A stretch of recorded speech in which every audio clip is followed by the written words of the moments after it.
మిథున రాశి వారు మహాలయాల అమావాస్య సందర్భంగా ఎలాంటి విధులను పాటించాలో ఈ వీడియోలో సవివరంగా సంపూర్ణంగా తెలుసుకుందాం. మిథున రాశిలో ఏ ఏ నక్షత్రాలు వస్తాయనగా మృగశిర నక్షత్రంలోని 3వ పాదం, 4వ పాదం, ఆరుద్ర నక్షత్రంలోని 4 పాదాలు, పునర్వసు నక్షత్రంలోని 1, 2, 3 పాదములు కలిపితే మిథున రాశి. చాలామందికి పుట్టినటువంటి కాల సమయంలో డేటా బర్త్లో లేనటువంటి కారణం వలన పేరు యొక్క మొదటి అక్షరాన్ని అనుసరిస్తూ రాశిని తెలుసుకునే ప్రయత్నం చేద్దాం. కా, కీ, కు, ఖం, అజ్ఞ, ఛ, కే, కో, హ అక్షరాల వారందరూ కూడా మిథున రాశి జాతకులే. మిథున రాశి యొక్క అధిపతి బుధ భగవానుడు.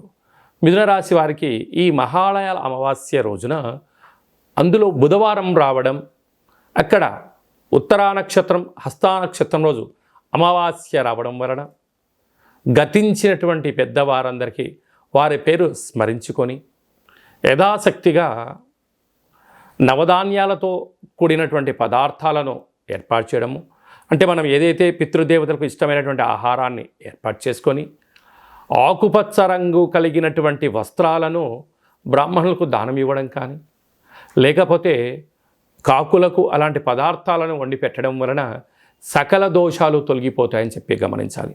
లేకపోతే ఒక దోషడంతా పెసరపప్పును కానీ పెసరను తీసుకొని నమస్కారం చేసుకొని గోమాతకు ఆహారాన్ని ఏర్పాటు చేయడం వలన పితృదేవత యొక్క ఆశీస్సులు మిథున రాశి వారికి శ్రీరామ రక్ష అని చెప్పి గమనించాలి. రాశిలోనే కుజ భగవానుడు అర్ధాస్తమ రవి బుధ కేతు సంచార స్థితి ప్రభావ స్థితి ఉండడం వలన కొద్దిపాటి స్వల్పమైనటువంటి అంతర్గత శత్రువులు పొంచి ఉన్నారు.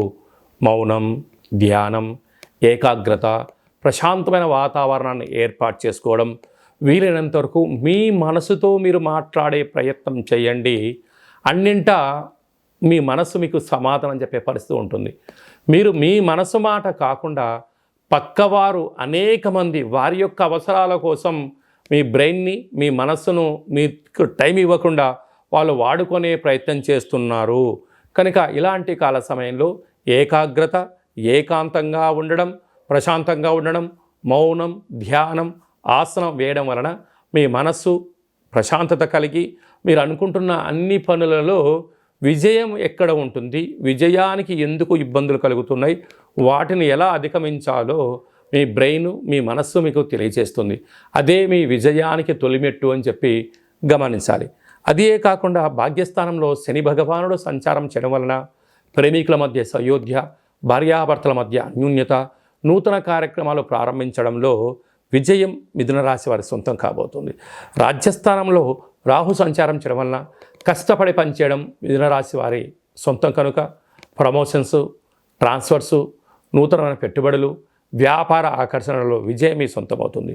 వ్యయంలో దేవగురు బృహస్పతి సంచారం చేయడం వల్ల కొద్దిపాటి ఖర్చులు అధికమయ్యే పరిస్థితి ఉంటుంది. ఖర్చులను నివారించండి. ఆధ్యాత్మికంగా ఉండగలిగితే మంచి స్థితి.